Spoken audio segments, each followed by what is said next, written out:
जय श्री राम दोस्तों ये नीला कबूतर जहां भी जाता है अपनी बुरी तरह बेइज्जती करवाता है, चाहे रैली, टीवी डिबेट या ब्रॉडकास्ट हो। ऐसा ही कुछ आज शुभांकर मिश्रा के ब्रॉडकास्ट में हुआ। इस कबूतर ने ऐसा सोचा नहीं था बुरी तरह धुलाई होगी। शुभांकर मिश्रा ने इसकी रेल बना दी क्योंकि हिंदू धर्म पर कुछ ज्यादा ही बोल रहा था। जब मिश्रा जी ने मुस्लिम पर सवाल पूछा तो ब्रॉडकास्ट छोड़कर भाग गया। चलिए देखते हैं वीडियो में आगे क्या होता है, और साथ में अच्छा लगे तो लाइक और कमेंट जरूर करना। चैनल पर पहली बार आए हैं तो सब्सक्राइब करना ना भूलें। धन्यवाद। तो आपका रिलीजन क्या है? आप हिंदू हो, बुद्धिस्ट हो, एथिस्ट हो, क्या हो? मैं इंसान हूँ, मैं सभी धर्मों का सम्मान फिर भी करता कुछ तो टिक मारते होगे ना। वो तो अक्षय कुमार का डायलॉग है कि मैं इंडियन टिक कर देता हूँ, बट प्रैक्टिकल लाइफ में कुछ तो लिखते होगे ना आप। एक्टर में और वर्कर में फर्क होता है। आपका स्टाइल पॉलिटिक्स का एक्टर वाला ही है। जैसे बात। अरविंद केजरीवाल आपके देखने के चश्मा है, मैं क्या कर अरे आपके ऊपर पिक्चर ही बनी है, हमने देखी है। ये अलग बात है कि उसमें हीरो मर गया था, आप जिंदा हो। गोली तो मैंने भी खाई। आर्टिकल 15। हाँ, मैं आपसे ये कह रहा हूँ, देखो मैं जाति के आधार पे शेड्यूल कास्ट में, क्योंकि हमने तो बनाई नहीं चाहिए, एक जाति है चमार, जिसको हम यहाँ वेस्ट में जाटव कहते हैं, मैं उसमें पैदा हुआ। एक बात हिंदू, अब हाँ वो भी उसमें ही है। दूसरी बात, तो हिंदू उसमें कहने में क्या अफसोस है जिसमें पैदा हुआ? मैं एक मिनट पूरी कर दूं। हाँ। दूसरी, हमारे यहाँ शुरू से सतगुरु रविदास जी महाराज जो हैं, वो जो कल्चर है वो एक बहुत बड़ी लेगेसी है, उसको हम लोग फॉलो करते हैं। हमारे यहाँ उनका गुरु घर है और हम उन्हीं की वाणियों के आधार पे, जो गुरु ग्रंथ साहिब में भी हैं, हम उन्हीं के आधार पे अपनी परंपराओं का निर्वहन करते हैं। हमने बचपन से ही सीखा है। ठीक है।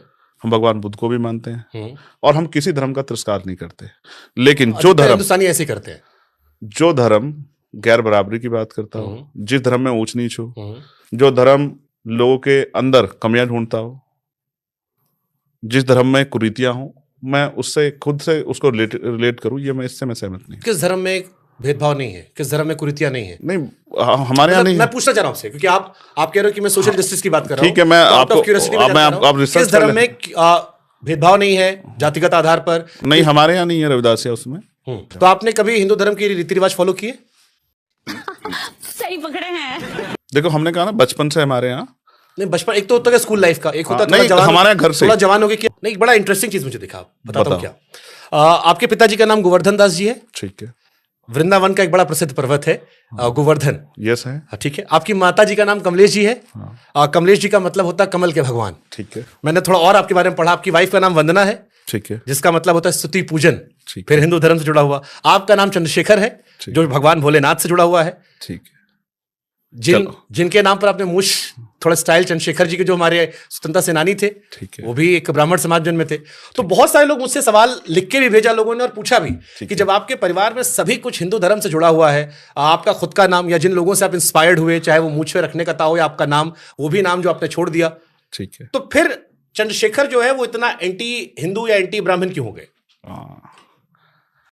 हमारे यहाँ ऐसा ही होता है।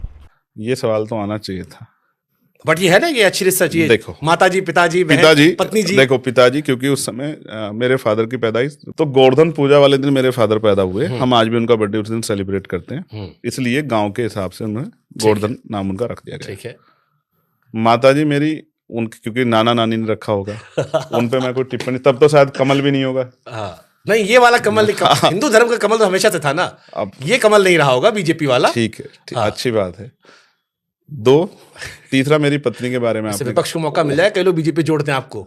ठीक है, नहीं, ऐसा देखो, कोई क्या जोड़ता है उसका ठेका लेके नहीं मैं बैठा। आप पत्नी का भी नाम, पत्नी का वो मैंने नहीं रखा, वो आपके हाथ में था भी नहीं। हाँ, रही बात, और आपका नाम जो भोले शंकर के नाम पे रखा, वो मेरे पिताजी ने रखा।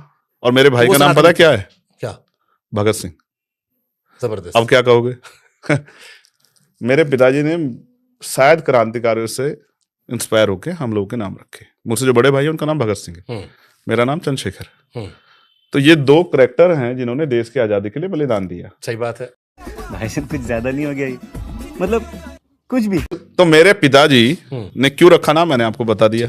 आप जबरदस्ती अगर, और ये जो मूंछों को ऐटने का स्टाइल था, ये चंद्रशेखर आजाद जी से। अब कहोगे तो मैं फिर फोन दिखाऊं, मेरे फादर इससे बड़ी मूंछें रखते थे। लेकिन अभी आपकी मूंछें थोड़ा नीचे लटक गई है, ऊपर नहीं है। वो जो ऊपर वाली आती थी ऐसे करके, ऐसे वाली नहीं है। नहीं, अभी अभी थोड़ा सा ताव वाली नहीं इस सरकार को गिरा दे फिर ताव दे देंगे। मुस्लिम वक्फ बोर्ड सही है? मुस्लिम वक्फ बोर्ड सही है। हाँ, उनके राइट्स है, मैं इस पर सहमत हूँ कि उनके राइट्स है। वो अपने राइट्स को किस तरह से प्रोटेक्ट करते हैं, किस तरह यूज करते हैं, ये कॉन्स्टिट्यूशन ने उनको राइट दिया है। सरकार सनातन बोर्ड की मांग चले, उसको भी सपोर्ट करोगे? सनातन बोर्ड तो है ही ऑलरेडी। कहाँ है? सारे मंदिरों पे कब्जा है हिंदू अपर कास्ट के लोगों का। कहते हैं सब सरकार के कंट्रोल में है। कौन से सरकार का कंट्रोल? सारा मंदिर सरकार ने कंट्रोल कर रखा कौन है। सा सारा पैसा कौड़ी हिसाब किताब सब वो देखते हैं। धर्म के आप फिर समझिए ना, सिर्फ पैसे के क्यों देखते हैं कि पैसा ही है? मंदिर तो आस्था केंद्र है ना। सनातन बोर्ड अगर बनता है तो आप समर्थन करोगे? मैं फिर आपसे कह रहा हूँ, मेरा उस नहीं, बोर्ड, है, अच्छा उस officially- बोर्ड का हेड कौन होगा? मैं हूँगा क्या? अब आपने मुस्लिम वक्फ बोर्ड तो नहीं पूछा कि उसका मैं हूँ? वो आज का बना हुआ है क्या? नया बनने वाला? मुझसे फिर वो कह रहे नहीं, ये सवाल इसलिए पूछ रहा हूँ मैंने कि- कहा अगर मैं पार्लियामेंट में होता, ईडब्ल्यूएस पे जोरदार विरोध करता नहीं था। तो जब वक्फ बोर्ड बना मैं नहीं था। चलो पार्लियामेंट की बात कर लेते हैं। यूनिफॉर्म सिविल कोड की बात चल रही है, उसी से जुड़े ये दोनों सवाल थे। ठीक है, उसका समर्थन करोगे? यूनिफॉर्म सिविल कोड इस देश के साथ बहुत सब चीजें जुड़ी हुई हैं। जैसे आपने कहा कि आपके नाम के साथ, अभी मुझे चंद्रशेखर कह रहे थे कि मैं ये बिल लाने वाला हूं कि हर आदमी एक जात पात खत्म कर दिया जाए, सब बराबर कर दिया जाए। ठीक है। तो अब इस देश में दंड विधान अगर एक है, ठीक है, तो फिर बाकी चीजें क्यों समान ना की जाए? बहुत अच्छी बात है, मगर मैं आप ही की बात तो कर रहा हूं, ये तो ठीक आप ही है। के थॉट्स में जा रहा है। फिर वही बात, मीठा मीठा गप गप तीखा तीखा थूक थूक। अच्छा बात नहीं है।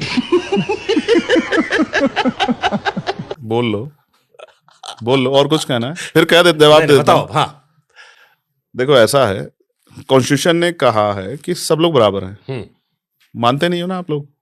क्यों नहीं मानते? मैं मुझसे क्या कह रहे, मैं तो मानता हूँ। तो कमाल है आपके ऑडियंस के। अब आप मेरी फिर- ऑडियंस है जो चलो आपको भी ठीक। वोट देती है और जो दुनिया को अच्छा देती है, ठीक, अब सुन लो। जहां आप बैठे हो। संविधान ने तो बहुत दिन पहले कह दिया कि जाति के आधार पर डिस्क्रिमिनेशन नहीं होगा, लेकिन हो तो रहा है ना। नहीं कर दो इसको कि नहीं होता। हाँ, तो गलत अपने तो गलत मैं फिर ये कह रहा हूं, गलत देखो जस्टिफाई। देखो मैं फिर आपसे ये कह रहा हूं, अब आदिवासी हैं, आदिवासियों का अपना धार्मिक स्ट्रक्चर है, अब उसको ओवरलैप नहीं कर सकते। भारत क्या है? भारत को समझने के लिए अभी की वोटर नाराज ना हो जाए। अच्छा मुस्लिम वोटर। बोल लो और कुछ बोलो। फिर मुझे बताओ कि हर मंदिर के नीचे जो मस्जिद खोदा जा रहा है, उधर की बात की तो यहाँ से कहाँ से आ गया? मैं तो कह रहा हूँ जो गलत आप है, मेरा डर हिंदू बता धर्म में रहे जो हो। गलत है वो गलत है, मैं तो खुद ही कह रहा हूँ। कहो कि ये सब गलत हो रहा है। किस क्या चीज? कि ये जो आज जो है नए स्ट्रक्चर, जब आप हमारे पास जो है 91 का जो है भाई बिल्कुल पार्लियामेंट का कानून बना हुआ है, वर्शिप एक्ट बना, फिर क्यों कर रहे बिल्कुल हैं? सही बात है। बड़ा हरामी हो बेटा। अब अगर आप मुझसे कहो अच्छा क्या कहो, बताओ। कि इस देश में हिंदू मुसलमान के लिए एक नियम कायदा कानून होना चाहिए, एक्स्ट्रा प्रिविलेज नहीं मिलना चाहिए। अच्छा ठीक, मैं कॉन्स्टिट्यूशन से बाहर हो गया। हाँ, कॉन्स्टिट्यूशन ने ही तो हिंदू मैरिज एक्ट को वो दी और कॉन्स्टिट्यूशन ने मुस्लिम मैरिज एक्ट को भी वो उसी दी। को जो बात चली यूनिफॉर्म सिविल कोड की, मैं आप नहीं समझे क्या? मैं आपको समझा रहा हूं, मैं कॉन्स्टिट्यूशन के आधार पर बात कर रहा हूं। मैं भी वही बात कर रहा हूँ। कॉन्स्टिट्यूशन के सभी, आधार- देखो हाँ। एक मिनट सुन लो मेरे भाई, कॉन्स्टिट्यूशन सभी को धार्मिक आजादी देता है। बिल्कुल सही आप बात उसको है। छीनना चाहते हैं, बस यही तो बात है कैसे? भाई। यूनिफॉर्म सिविल कोड के जरिए आप उसको छीनना चाहते हैं। मतलब अगर मेरा नाम शुभांकर है, हाँ। मैं इससे सवाल पूछ रहा हूँ, जो इसको लेकर राइट आते हैं, आपको कैसे लग रहा है छीनना चाहते हैं? दंड विधान तो एक ही है। अगर जीवन जीने की पद्धति भी एक तरह से कर दी जाए, मतलब जो नियम कायदे, आप अपने हिसाब से लोगों की मैं जीवन अपने हिसाब से पद्धति बात करने नहीं चाहते कर- हैं, तो फिर आप तो क्या कौन सी फिर आप मेरी बात तो सुनो। अगर आप इस देश को धर्म के आधार पर नहीं जोड़ पा रहे हो कि सारे धार्मिक लोगों के लिए एक नियम कायदे कानून हो, तो फिर आप कैसे ये उम्मीद कर रहे हो कि जो आप प्रपोजल दे रहे थे कि सभी जातियों को गायब कर दिया जाए, क्योंकि आपका प्रपोजल चंद्रशेखर ने इसी शो पे कहा कि मैं ये प्रपोजल दे रहा हूं कि सारी जातियां खत्म कर दी जाए। अगर आप धार्मिक आधार पर डायल्यूजन नहीं कर पा रहे हो तो जातिगत आधार पर कैसे करोगे? फिर ये बड़ी अच्छी बात कही आप। जिस जगह में पैदा हुआ हूं, जिस कल्चर में मैं हूं, जिस चीजों को मैंने देखा और जहां मैंने जो फील किया, उसमें जो डिस्क्रिमिनेशन है उसको दूर करने के लिए मैं प्रयास कर रहा हूं। जहां जिस धर्म को मैंने देखा नहीं, जिसकी बहुत सारी चीजों से मैं अवगत नहीं, मैं अपने सिर्फ वोट बैंक के आधार पर उसके ऊपर टिप्पणी करने लग जाऊं। उनके लीडर्स है ना बात रखने आप के लिए। चंद्रशेखर इंसान की जगह नेता वाला बोलने लगे। नेता हूं यार, तो आपको क्यों कमाल है, मेंबर ऑफ तो खुल पार्लियामेंट के और नेता कहो नहीं ना हो क्या? यार। तो फिर खुल के कहो। अभी आपने कहा मैं झूठ नहीं बोलता हूं, बेबाक हूं, इंसान हूं। अब कह दो कि ठीक है, मुसलमानों को लेकर नहीं बोल रहा, मेरा वोट बैंक है, नाराज हो जाएगा। किसको? वो ज्यादा सेंसिटिव होते हैं। तो उनकी आवाज उठाने वाला है ही कौन? 2-4 तो हम बचे हुए लोग हैं जो उनकी आवाज उठा रहे हैं। उनको भी अगर किसी को दिक्कत है तो होने, तो मुझे क्या फर्क पड़ता है? जी कहेंगे वो संभाल रहे हैं आप।